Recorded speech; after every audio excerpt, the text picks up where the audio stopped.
pada saat akhirnya positif, Iya. itu gimana nih? Aduh, aku sampai takut saking kayak ngerasa ini mimpi gak sih gitu kan? Iya. Karena rasanya sama aja, jadi 2 week wait yang pertama yang belum berhasil sama yang berhasil rasanya sama. Nggak ada perubahan Iya, sampai gitu susternya tuh udah gak sabar kan kasih tahu aku, dia WhatsApp aku lagi lunch nih sama teman-teman sebelum pandemi. Iya. Lagi lunch tiba-tiba kayak, Bu, positif gitu. Aku ngeliat nih di WhatsApp, Bu, positif. Terus aku kayak, oh Tuhan gitu, udah bener-bener kayak pengen nangis tapi lagi lunch gitu, nggak bisa kasih tahu juga. Terus kayak aduh gitu, tuh lunch terlama. Akhirnya di mobil aku nggak tahan, aku bilang sama suamiku, I'm pregnant, terus dia langsung nangis juga. Pokoknya heboh. Tapi kami masih nunggu untuk beritahu yang lainnya karena ya masih takut kan. Dini ya. banget Iya ya. Iya. Karena nunggunya udah 9 tahun, terus aku nggak mau gegabah kan seperti yang awal. Iya. Jadi ya pasti perasaannya seneng banget. Ya.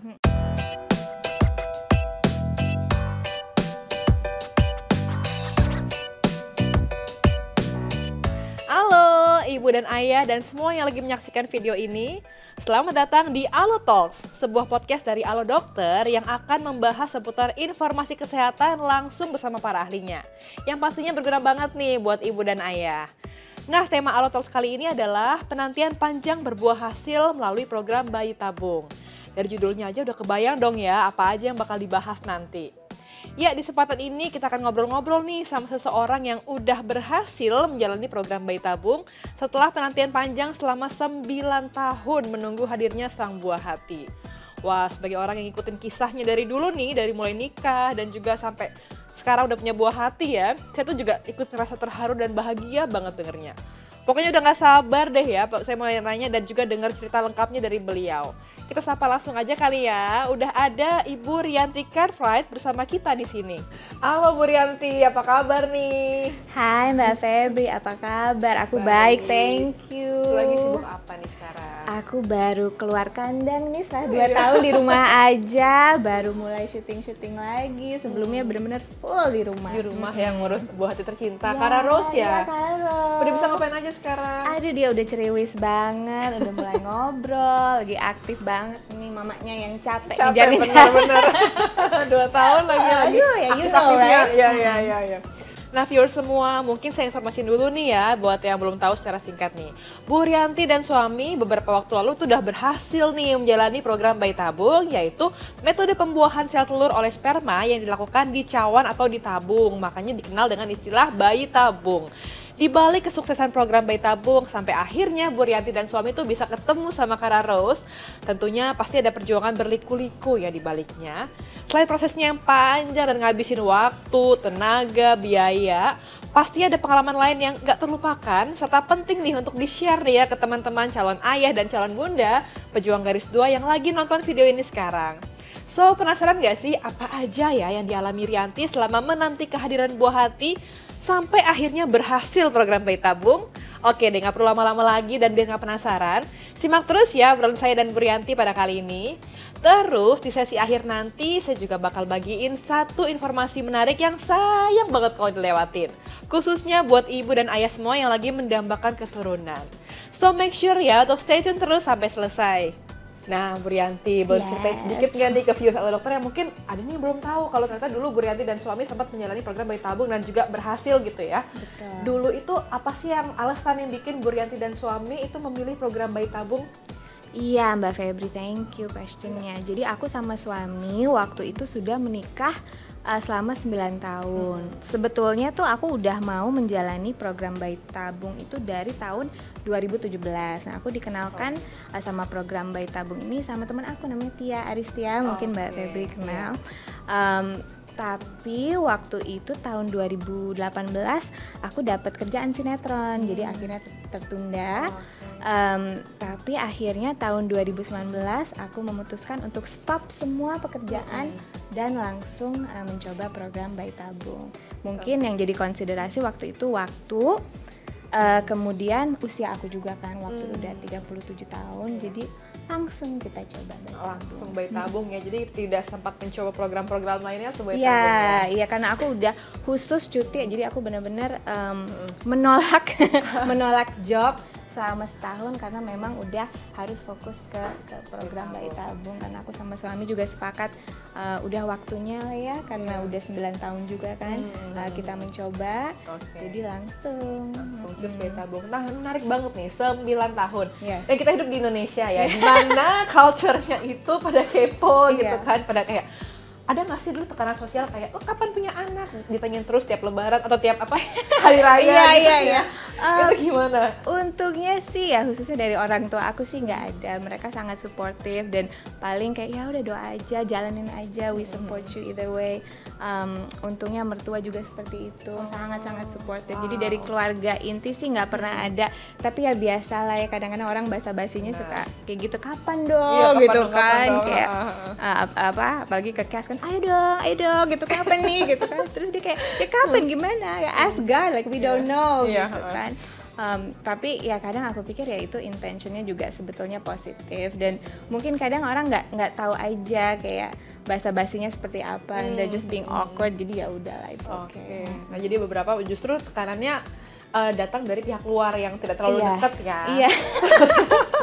Ya, biarkan aja menggogok gitu ya. Dan ya, you know, it's normal, it happens every time. Tapi dulu menghadapi tekanan tuh gimana dari luar? Kalau aku sih ya lumayan cuek, karena aku sendiri waktu itu sih masih hopeful, terus kami berdua kan masih kerja, terus masih pengen pacaran lah, pokoknya ya apa ya, beberapa tahun pertama pernikahan tuh masih nggak terlalu mikirin anak, masih pengen traveling, masih pengen kerja. Baru terfikir dan baru ngerasa ada longing itu mungkin tahun keempat kelima. Terus itu mulai deh kayak agak wah, tiap kali ada announcement misalnya teman-teman kayak wah aku hamil, kita pasti seneng banget.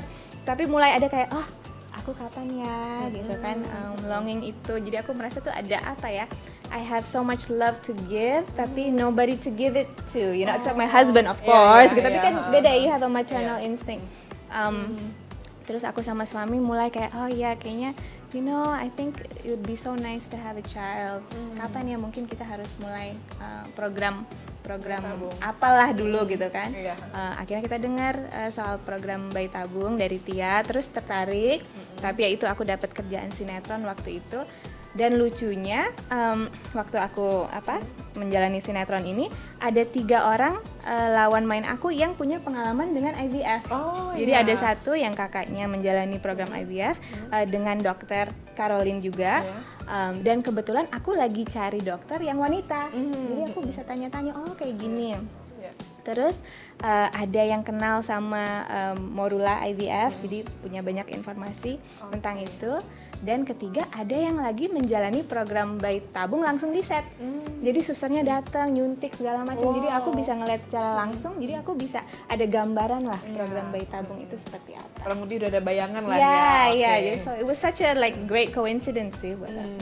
Jadi tadi ada sedikit tekanan dari lingkungan itu, apakah itu juga turut bikin Bu Rianti dan suami mau bayi tabung gitu? Saya apakah dari tekanan atau dari dalam sendiri sebenarnya internal? Kalau tekanan dari luar sih enggak ya, karena ya udahlah itu biasa, orang people can say whatever ya, kita we can have the perfect life, orang pasti ada aja komentarnya. Iya benar-benar. So enggak sih kalau tekanan dari luar sih enggak, dari keluarga juga enggak. Tapi lebih ke yang aku bilang tadi, longing ya. Apa longing tuh? Apa ya, kayak bukan kekosongan sih, cuman aku ngerasa benar-benar ada kerinduan akan hadirnya buah hati di rumah. Dan suami aku juga merasakan hal yang sama, dan dia punya faith yang luar biasa, dia yakin banget kita tuh bakal punya anak gitu kan. Tapi aku jujur udah kayak semakin usia pernikahan semakin bertambah, aku juga sempet ngerasa agak helpless, kayak mungkin Tuhan apakah memang bukan takdir aku lah gitu. Pikiran kemana-mana yang mulai melo. Jadi aku mulai lumayan melo lah beberapa tahun terakhir, sampai akhirnya kami memutuskan untuk menjalani program bayi tabung. Jadi emang awal-awalnya tuh santai, lama-lama baru melo. Santai berujung melo. Oke. Nah, berikutnya viewers juga mungkin pengen tahu ya, seberapa besar sih komitmen sama dedikasi yang dibutuhkan ya dalam menjalani program bayi tabung. Tadi kan juga udah diomongin karena tadi sampai cuti, nolak-nolak job gitu. Terus apalagi yang dilakukan untuk bisa menjalani program bayi tabung itu? Ya itu jadi pasti ya, satu mempersiapkan biaya juga, terus kedua mempersiapkan waktu, dan ketiga mempersiapkan mental, karena ya bayi tabung chancesnya apalagi di Indonesia sudah cukup baik, tapi ya ada resiko juga dan nggak selalu berhasil. Jadi banyak teman-teman aku yang pernah menjalani IVF juga go in with your eyes wide open. Jadi kita harus mempersiapkan mental juga dan kesabaran, itu yang utama. Yaitu aku mengosongkan 1 tahun penuh. Aku berhenti kerja bulan Januari, bulan Februari udah mulai dengan Dr. Caroline. Terus aku ditawarin juga sama Dr. Caroline, mau fertility treatment, mau inseminasi atau mau langsung bayi tabung. Tapi karena faktor usia dan waktu, aku langsung memutuskan untuk menjalani bayi tabung. Jadi kita OPU ya, ovum pick up itu bulan Maret. Terus harus nunggu 2 cycle ya, harus sabar lagi nunggu 2 cycle. Jadi baru embrio transfer pertama itu bulan Mei. Tapi unfortunately belum berhasil waktu itu. Iya. Kalau aku baca di internet nih ya, Iya. kayaknya ada. Kita. Pokoknya ada sampai headline nih, Rianti sampai menangis gitu. Emosional banget, boleh ceritain nggak sih kegagalan waktu itu gimana? Jadi mungkin aku lumayan optimis sih waktu itu ya, walaupun I had my eyes open, aku optimis. Oh ya udah, ini aku udah kosongin nih gitu kan. Aku udah kosongin 1 tahun penuh. Kirain kan akan di embrio transfer bulan Maret. Ternyata karena hormon aku lumayan bergejolak, reaksi obat-obatannya, jadi harus nunggu nih 2 cycle to prevent OHSS, I think. 2 cycle tuh berapa lama kira-kira? 2 bulan lah, 2 bulan, right? Terus aku mikir, oh nggak apa-apa nih ditransfer bulan Mei. Kebetulan suami aku ulang tahun tuh bulan Mei, jadi aku pikir wah ini hadiah ulang tahun terindah dari Tuhan gitu kan. Jadi aku pede, pokoknya oh iya. Terus aku cerita sama semua orang, aku cerita sama semua teman-teman, aku minta doa sama semuanya kan. Terus ada yang namanya 2-week wait itu, jadi aku harus nunggu hasil dari dokter. Aku di rumah, aku undang temen lah, dateng lah segala macam. Terus tiba-tiba di akhir 2 minggu itu aku dapet mens. Itu ya artinya gagal kan, belum berhasil. Itu rasanya seperti ya dunia runtuh lah, karena aku udah begitu optimis. Ekspektasi tadi ya. Terus yang ditransfer juga 2, aku pengen kembar waktu itu kan. Jadi aku inget banget tuh, aku lagi kayak gitu lah di kamar mandi, terus bener-bener aku ya jatuh aja, kayak bener-bener nangis. It was really a tough time. Aku langsung nangis ke suamiku juga nangis. Terus kita langsung cek ke dokter dan memang ya itulah belum hamil. Dari situ ya itu aku harus kasih tahu semua, aku kasih tahu orang tua, aku sampai minta maaf ke mama. It was really sad. Tapi ya that's IVF ya, kadang-kadang berhasil, kadang juga belum berhasil, dan pastinya rasa empati aku jadi jauh lebih tinggi terhadap wanita-wanita yang sudah merasakan ini sebelumnya kan. Ada yang 10 kali, ada yang 9 kali baru berhasil kan. Ini aku baru 1 kali aja udah kayak wah gitu kan. Oh my gosh. Jadi akhirnya aku break dulu. Pokoknya aku bilang sama suamiku, let's just take a break. Kita ke Korea. Enggak lagi ada ini outing kantor. Kebetulan jadi kita ikut, udah kita ke Korea. Terus jadi ada ya jalan-jalan dulu lah. Cooling down dulu. Healing. Sekarang ya. Healing, aku mau bilang healing tapi takut ini. Healing dulu, literally. Terus kita juga sempat ke perbatasan Aceh tuh, ke ngeliat ke rainforest kan, kita melihat orang utan di situ, just trekking. Terus ada kejadian tuh di hutan kan, kita kayak naiknya trekking tapi turunnya tuh harus pakai ban di sungai gitu, tubing ceritanya. Tapi karena mungkin kita telat, jadi arusnya tuh cukup ini ya, it was deras. Dan kita terpisah, dan suami aku pas ada kayak turunan gitu, air terjun kecil, kebalik, dan sebenarnya itu sangat bahaya sekali. Aku sampai kayak suami saya gitu kan. Terus dia hampir hanyut, benar-benar hampir hanyut. Aku melihat, terus aku langsung kayak oh my god. Aku langsung shock dari situ. Untungnya suamiku berhasil naik lagi dan kita selamat semuanya. Dan itu aku lagi mau ulang tahun tuh September. Nah aku jadi mikir ya Tuhan, aku selama ini kayaknya kurang bersyukur deh gitu kan. Karena terlalu fokus selama setahun ini ke program bayi tabung, selalu fokus ke apa yang nggak aku miliki, belum aku miliki, yaitu anak. Aku jadi sampai nggak melihat apa yang Tuhan udah kasih, itu suami yang baik, marriage yang baik, ya kan? Kok jadi pengen nangis? Kayak rezeki dan lain-lain, keluarga yang baik. Dari situ aku bilang sama suamiku, oke, aku pengen banget punya anak nih, Tuhan, aku pengen banget punya anak sama kamu, tapi if it's just the two of us, it's okay. Gitu, it's okay, gitu kan, it's okay, kita jalanin aja, kita nikmatin hidup ini, kita harus bahagia pokoknya.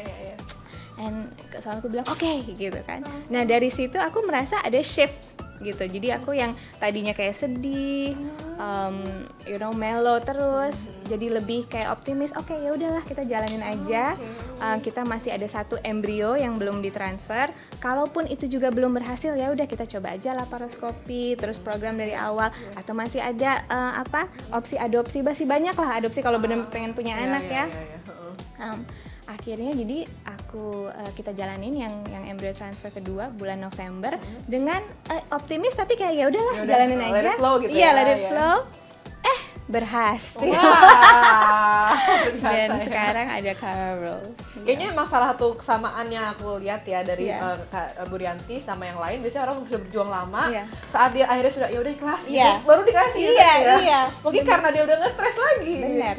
Pikiran kan ngaruh banget. Tadi kan Bu Rianti cerita ada pengalaman yang cukup tough ya, mungkin bisa bilang traumatis saat kegagalan yang bayi tabung pertama. Apa yang akhirnya bikin tuh bangkit lagi? Apa karena event tadi, apa yang lain tuh? Iya itu, jadi event tadi dan juga ya support dari teman-teman, dan juga ya itu, aku merasa empati aku lebih tinggi aja terhadap pejuang-pejuang garis 2 lainnya yang seperti aku bilang tadi, ada yang udah mencoba 9 kali baru berhasil, di kali 10-nya ada yang sampai sekarang belum berhasil. Jadi there's a really amazing sisterhood sih sebetulnya yang kita saling support, dan banyak yang teman-teman yang baru kenal di Instagram pun kan kasih support, jadi itu sih yang menguatkan aku juga. Oke, pada saat akhirnya positif itu gimana nih? Aduh, aku sampai takut saking kayak ngerasa ini mimpi gak sih gitu kan?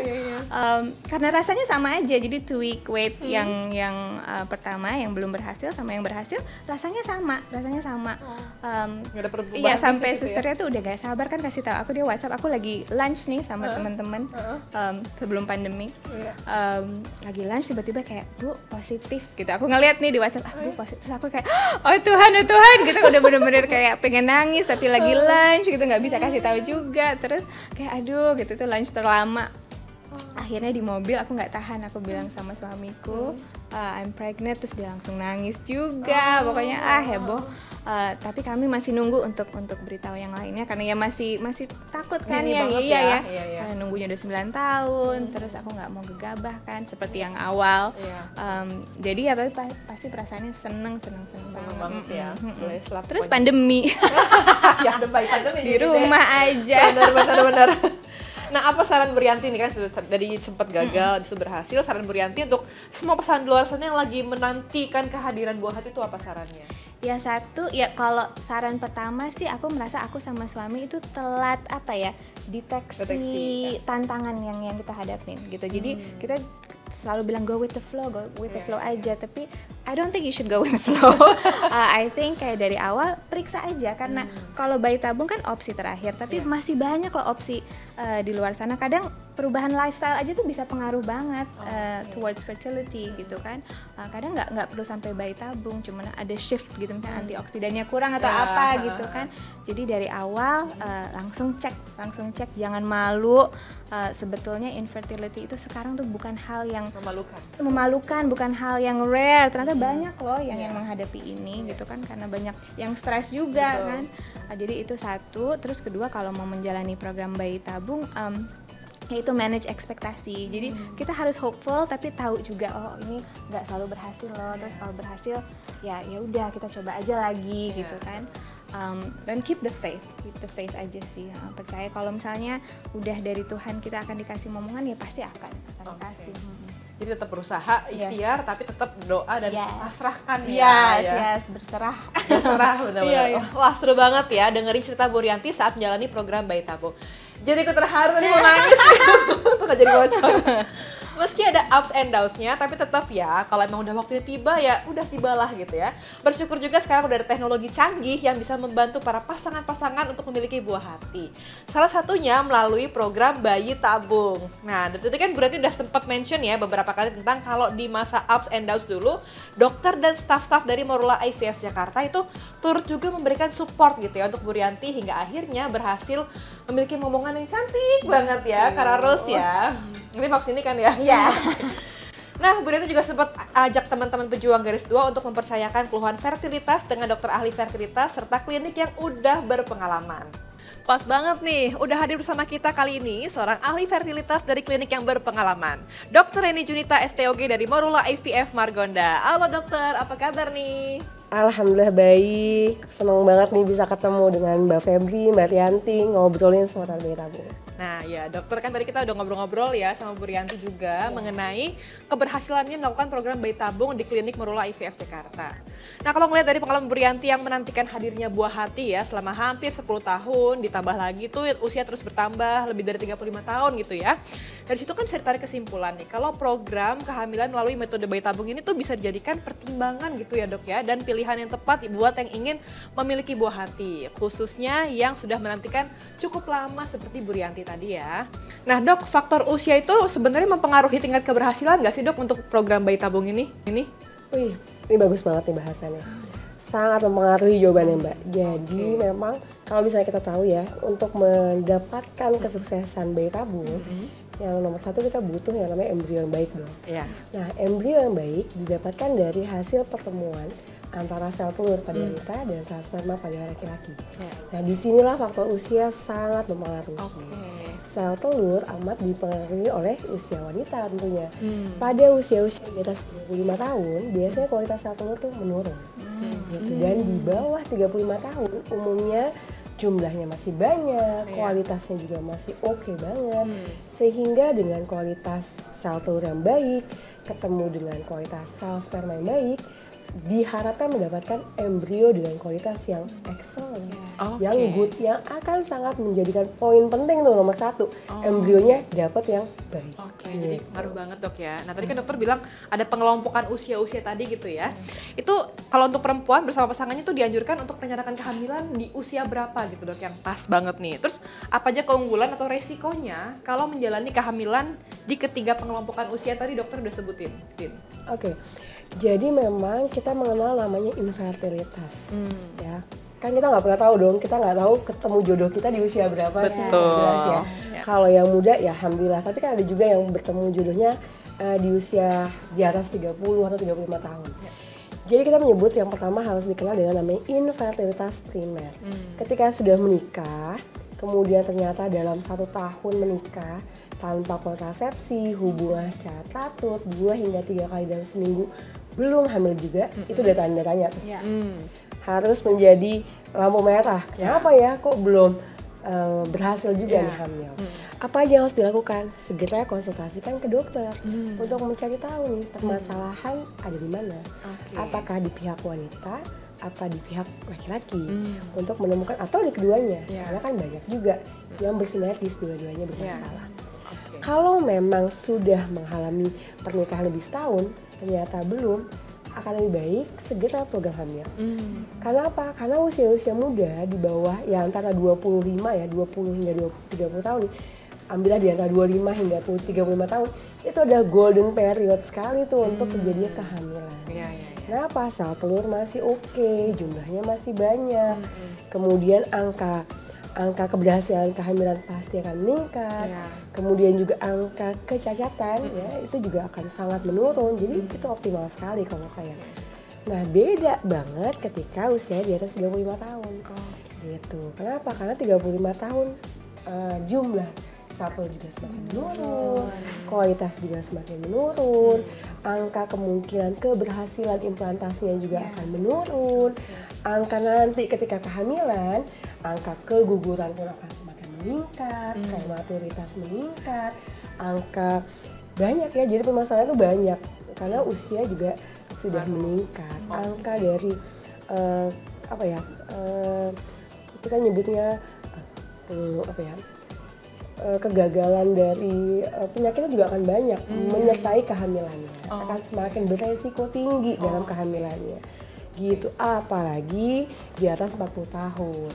Jumlahnya akan semakin habis, mendekati masa-masa premenopause pasti sel telur makin sedikit, kualitas makin sedikit, angka resiko terjadi kecacatan juga semakin meningkat. Maka kalau boleh kita harapkan sih ya, semakin dini kita mengetahui permasalahan infertilitas kita, itu akan semakin baik. Semakin dini usia kita dalam mencoba program hamil, itu pun akan semakin meningkatkan angka keberhasilan kehamilan. Jadi intinya jangan malu dan jangan takut. Benar. Ya, betul. Start as soon as possible. Mungkin aku nunggu terlalu lama nih 9 tahun, nggak dicek, nggak cari tahu. Kayaknya keenakan kali. Iya ya. kan, jalan-jalan Iya. Iya benar. Kan banyak yang kayak gitu. Tiba-tiba, dok udah 6 tahun nih dok, padahal masih santai-santai aja. Boleh santai, tapi badan kita nggak santai. Badan kita tuh mengalami proses itu. Dikejar gitu. waktu ya badannya. Betul banget. Iya. Kalau misalnya seperti aku kan sekarang usianya 39, aku masih mau nih kalau dikasih sama Tuhan punya anak lagi gitu. Tapi jujur kalau untuk hamil dan melahirkan misalnya belum siap, ada opsi nggak sih buat aku misalnya kayak embrionya di freeze dulu, telurnya di freeze dulu. Oh ya, makin nih ya kerennya teknologi ya. Iya. Sekarang makin canggih, makin banyak teknologi, makin oke. Satu, bisa freezing sperma. Iya. Jadi banyak ya kasus-kasus jadi ada freezing sperma.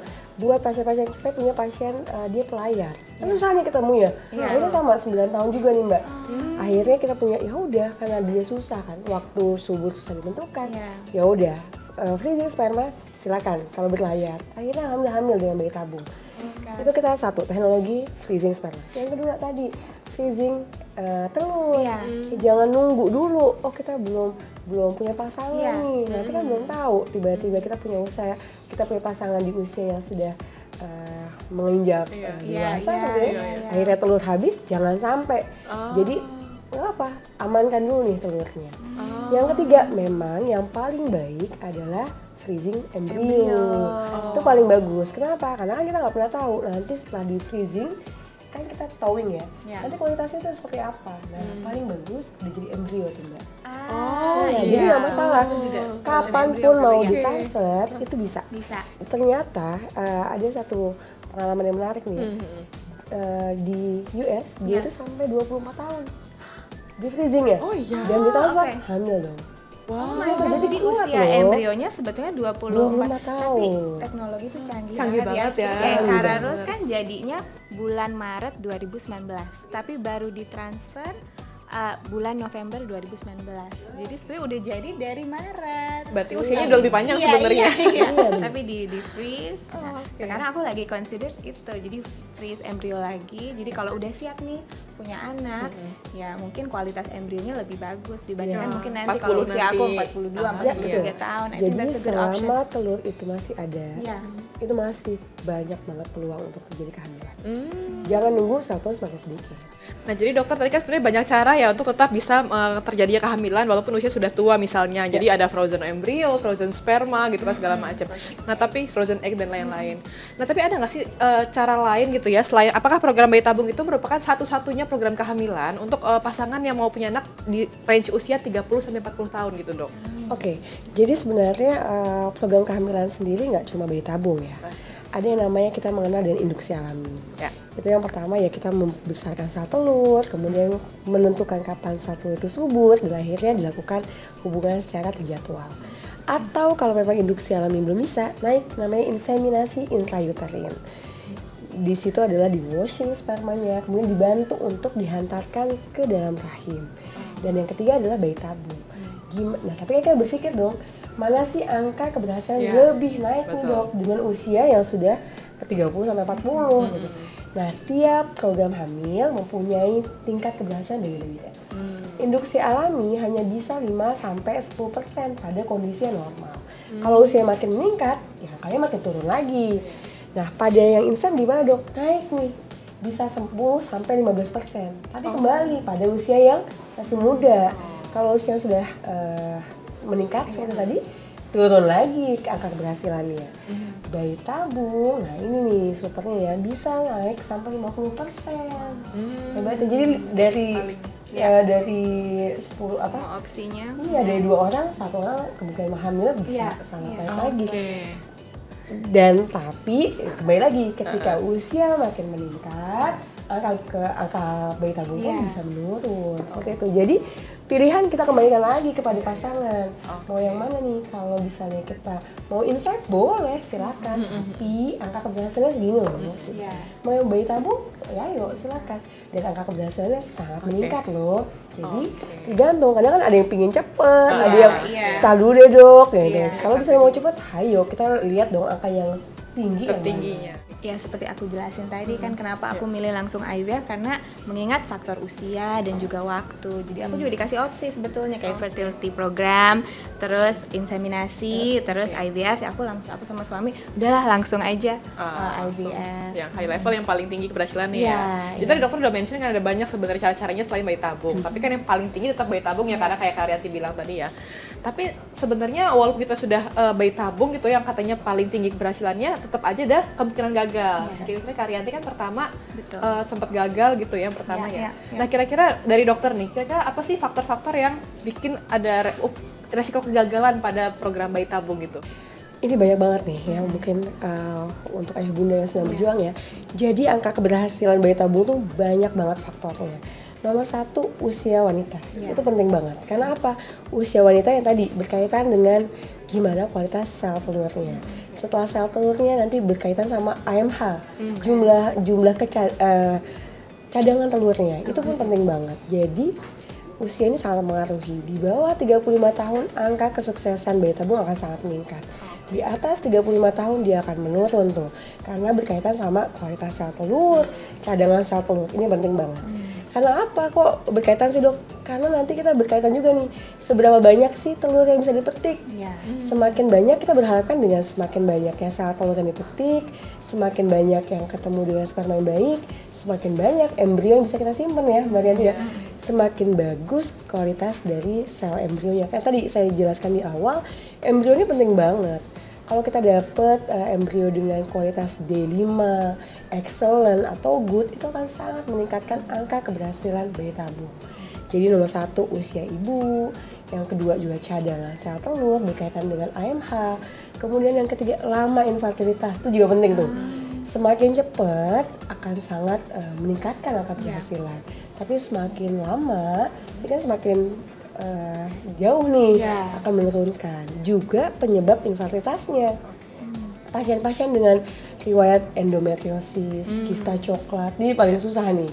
Kista coklat, endometriosis, adenomiosis, ada PCOS yang tidak terkoreksi, itu juga lumayan tuh. Jadi penyebab infertilitasnya juga sangat mendukung nih keberhasilan dari bayi tabung. Kemudian apalagi? Nah, kalau misalnya tadi sudah usia lama, kemudian juga penyebab perkembangan dari embrio itu sendiri. Ya, ada orang-orang yang sel telurnya dapat banyak, ternyata berkembang embrionya nggak banyak, pada sedikit nih kualitasnya, itu pun mempengaruhi. Jadi perkembangan embrio kan kita akan lihat nih, sampai usia keberapa sih embrionya disimpan. Ada yang cuma sampai hari ketiga, ada yang sampai ke hari kelima. Dengan kualitas yang good, excellent, itu sangat meningkatkan angka keberhasilan. Kemudian juga berkaitan nanti saat proses implantasi ya Mbak Rianti ya, itu pun sangat mempengaruhi. Pasien-pasien dengan kualitas rahim yang baik, dengan endometrium yang tebal, di atas 8 mili, trilaminer, corakan rahimnya juga baik, itu pun akan sangat meningkatkan. Dan satu lagi yang paling suka lupa nih, lifestyle. Bener banget, healthy lifestyle ya. Iya. Kita sudah memikirkan embrio bagus.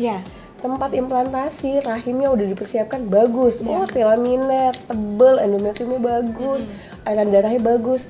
Tapi indeks massa tubuh kita berlebih.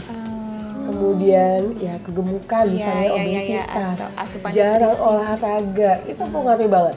Kayak kenapa pasien-pasien ini biasanya, oke bu, kita udah dapat nih embrionya bagus, endometrium bagusin ya, karena harus ada nih komunikasi yang baik antara embrio dengan endometrium. Salah satunya lifestyle. perbaiki pola makan, kalau bisa turunkan berat badan, capailah BMI normal. Ketiga, olahraga. Stres juga Iya, benar itu. Pengaruh. Kalau memang itu sudah, mudah-mudahan embrio bagus, tempat menempel bagus, terjadi komunikasi yang baik, insya Allah mudah-mudahan terjadi kehamilan gitu. Jadi banyak banget faktor yang mempengaruhi keberhasilannya. Tanya, kalau ada kaitannya nggak sih frozen embryo dengan implantasi? Maksudnya kualitasnya atau gimana? Atau mungkin kita lebih baik kita pakai frozen embryo atau yang fresh itu ada? Sebenarnya sih enggak ya, hampir sama ya. Antara fresh dan frozen embryo itu hampir sama. Tapi memang ada banyak pertimbangan saat kita memutuskan, oke, ini bisa fresh, oke, ini lebih baik frozen. Jadi ada beberapa ketika umumnya saat trigger tuh Mbak Riyadi ya. Saat trigger kan ketahuan, oh ini hormonnya terlalu tinggi. Iya, itu yang terjadi sama aku. Jadi untuk prevent OHSS kalau nggak salah ya. Jadi ketika trigger itu penting untuk menentukan, oh ini transfer, oh enggak, ini lebih baik tahan dulu. Kadang kan pasien pengennya buru-buru ya, transfer aja langsung transfer gitu. Tapi enggak, lebih baik kita menunggu kondisi yang benar-benar optimal sebelum kita menentukan untuk yuk kita transfer. Saya punya pasien ya Mbak, dia sampai 8 kali kita batal untuk transfer karena memang endometriumnya tipis atau walaupun tebal ternyata tidak terlaminer. Sabar gitu. Perbaiki dulu lifestyle-nya, olahraganya bagusin dulu, makanannya rapiin dulu sampai benar-benar timingnya tepat baru kita transfer. Sampai pasien sempat nangis tuh, dok bisa transfer nggak nih dok gitu kan? Ya kita juga nggak tahu, tunggu dulu. Sayang embrionya. Kalau embryo baik, kondisi embryo nggak baik, kita transfer nggak ada komunikasi, kegagalan pun akan tinggi. Gitu. Tapi itu loh kuncinya Mbak Febri itu sabar. Soalnya proses IVF ini benar-benar menguras tenaga, pikiran. Jadi kita harus kadang-kadang sama kayak aku kan harus nunggu 2 cycle kan sebelum bisa ditransfer. Itu kan kayak kita udah wah semangat banget nih, tapi ternyata harus nunggu 2 cycle, 2 bulan kan. Kayak jadi kuncinya emang kita harus sabar. Ikhtiar dan sabar ya. Harus berserah. Tapi katanya Bu Rianti masih punya 1 embrio lagi ya? Iya, enggak, sekarang udah nggak ada karena udah jadi kararos. Tapi waktu itu jadi aku ada 3 kan. Jadi aku sel telurnya kalau nggak salah dapat 11, terus ada 5 yang bisa dipakai, tapi yang 2 tuh moderate, yang 3 good. Akhirnya yang untuk embryo transfer yang pertama kita pakai yang 2 yang good, tapi belum berhasil. Terus akhirnya itu November kita pakai yang terakhir dan jadilah Kararos ya. Jadi nanti buat anak kedua mau yang fresh atau frozen harus mulai lagi kayaknya itu ya. Gabung embryo dulu. Iya. Dok, kalau embrio ini yang dibekukan ini sudah berhasil ditanam, apa aja sih yang bisa mendukung terjadinya implantasi? Ya benar, ini adalah masa-masa krusial ya. Ketika kita sudah menanam, dapat embrio yang baik, dapat good kondisinya D5, excellent ataupun good, misalnya. Kemudian kita transferkan, kan banyak bertanya, loh dok kan ini udah D5, udah excellent, kok nggak nempel juga gitu. Nah, sebelum proses implantasi, embrio sudah kita siapkan, maka yang perlu kita persiapkan adalah kondisi rahimnya, tempat menempel. Pastikan bahwa tidak ada kelainan dalam rahim, itu penting. Kemudian pastikan juga nanti gambarannya tuh bagus, namanya trilaminar, 3 garis. Kemudian ketebalannya juga kita berharap bisa lebih dari 8 mili dan airan darahnya baik. Diharapkan gambaran rahimnya seperti itu adalah yang reseptivitasnya tinggi. Nah, reseptivitas tinggi ini akan mungkin terjadi komunikasi antara embrio dengan rahim. Ya kalau misalnya dianalogikan ya, kalau kita milih tempat tidur yang papan keras nggak enak gitu, nggak subur, sama spring bed yang tebel yang enak, pasti milih yang spring bed dong. Iya. Nah, disitulah pentingnya kita mencari tempat yang baik, mempersiapkan tempat yang baik. Ya, kita berharap ketika memang tempatnya baik, terjadi komunikasi yang baik dan terjadi kehamilan. Kemudian apalagi dok yang harus dilakukan? Ya selebihnya kalau bisa sih bed rest dulu ya, sampai waktu toeng-toeng ya, waktu pembacaan hasil. Jadi bed rest, kurangilah aktivitas yang berlebih, jaga pola makan, jaga jangan mikir yang negatif, harus positive thinking, harus banyak doa, itu penting banget. Support dari keluarga itu penting banget. Jadi di 2 minggu akhir ya, pembacaan hasil itu adalah yang paling kita harapkan. Embrio sudah kita siapkan, tempat untuk implantasi sudah kita siapkan. Selebihnya ya kita lebih banyak bed rest total, kemudian atur pola makan, positive thinking, dan jangan lupa banyak berdoa. Semoga apa yang kita harapkan di 2 minggu itu terjadi. Amin. Sama 2 week wait namanya. Itu benar-benar 2 week wait yang terlama. Deg-degan ya udah langsung pada flashback ya. Mencuri-curi waktu. Oke, wah lengkap banget nih ya penjelasan dari dokter. Makasih banyak nih dokter ya, kita jadi tahu nih tambah pengetahuan terkait perjuangan nanti kehamilan di usia yang udah nggak muda lagi nih. Gimana program bayi tabung bisa jadi ikhtiar ya buat para pejuang garis 2. Habis itu cara mengantisipasi kegagalan melalui egg freeze atau embryo transfer. Dari cerita Bu Rianti tadi ya, seperti kita tuh proses menjalani bayi tabung cukup berliku-liku dan melelahkan ya Bu Rianti ya. Begitulah. Mengharukan banget lah ya. Sampai meski begitu perjuangan tersebut akhirnya bisa mengantarkan Bu Rianti dan suami hingga akhirnya ketemu nih sama buah hati tercinta Kararos yang lagi lucu-lucunya banget ya pastinya ya. Nah, semoga diskusi kita kali ini bisa meyakinkan para pasangan yang masih berikhtiar menanti kehadiran momongan untuk melengkapi kebahagiaan keluarga. Yes Mbak Febri, jadi walaupun IVF itu journey-nya up and down, tapi menurut aku worth it banget. Nah, aku ada info menarik nih seputar IVF. Karena gini Mbak Febri, kendala utama pasangan kenapa masih ragu menjalani IVF itu karena biaya. Iya, betul. Nah, sekarang Alo Dokter dan Telon Lang Plus dan juga Morula IVF ingin membantu mewujudkan impian para ayah bunda di luar sana. Jadi caranya kirim tulisan kisah penantian panjangnya ke #sehangatharapan-ibu. Bener banget nih Bu Rianti ya. Dan 15 kisah yang paling inspiratif itu berhak mengikuti fertility screening loh, atau pemeriksaan kesuburan bersama Telon Lang Plus di Morula IVF Jakarta.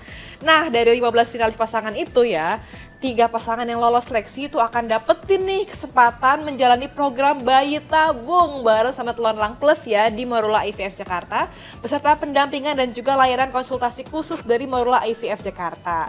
Dan ingat ya viewers, semua prosedur yang dijalani oleh 15 pasangan terpilih dan juga 3 pemenang ini itu nggak dibebankan biaya sama sekali loh Bu Rianti, alias gratis.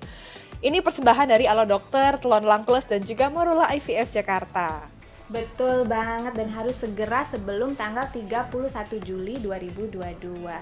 Dan semua informasi ada di media sosial Alo Dokter, @alodokter_id, dan juga Instagram Telon Lang @telonlang. Jadi pastikan ayah ibu itu semua menantikan update-nya di sana ya. Dan semoga juga bisa jadi ikhtiar nih buat para pejuang garis 2 yang lagi nonton sekarang ya Bu Rianti ya. Nantinya kalau udah berhasil dapetin omongan, pastikan nih calon ayah dan calon ibu sekalian untuk mempersiapkan berbagai perlengkapan penting untuk bayi ya pastinya ya. Apa tuh? Popok ya, pakaian ya, dan perlengkapan mandi hingga minyak telon. Nah, kalau namanya minyak telon sih ya, pasti udah gak asing lagi di kalangan orang tua Indonesia nih. Setuju nggak Bu Rianti? Setuju banget, aku dari bayi sampai anakku bayi pasti pakai telon. Wanginya enak banget soalnya ya. It's really soothing actually, aku sampai bawa kemana-mana. Karena saya juga nih pakein minyak telon Lang Plus untuk si kecil di rumah ya, nggak ketinggalan di mana bawa kemana-mana. Soalnya campuran minyak esensial dalam Telon Lang Plus kayak minyak kayu putih, minyak zaitun, minyak kelapa, minyak chamomile, dan minyak anis itu bisa menjaga kehangatan si kecil gitu ya. Apalagi kalau misalnya lagi habis mandi atau lagi masuk angin gitu ya. Udah gitu, Telon Lang Plus juga mengandung senyawa natural rodinol yang bisa jaga kulit bayi dari gigitan nyamuk sampai 10 jam loh. Nah, pas banget Mbak Febri, Telon Lang Plus ukuran 150 ml lagi diskon 30% di Tokopedia dan Shopee di official store Caplang. So amazing, right? Lumayan banget ya buat Iya, kita. dan promo ini berlaku dari tanggal 20 Juli hingga 11 Agustus tahun ini. Nah, kalau gitu yuk cus langsung diborong ya ayah ibu ya. Ya baik, itu tadi dia bincang-bincang kita kali ini seputar bayi tabung dan informasi mengenai program #sehangatharapan ibu. Seru banget pastinya kan, dan semoga bisa menginspirasi ayah ibu serta semua viewers yang lagi nonton video ini sekarang, khususnya bagi yang sedang berupaya untuk mendapatkan buah hati ya. Oke deh, sayang banget nih waktu kita udah terbatas banget, dan sekarang kita udah sampai di penghujung sesi Alo Talks kali ini.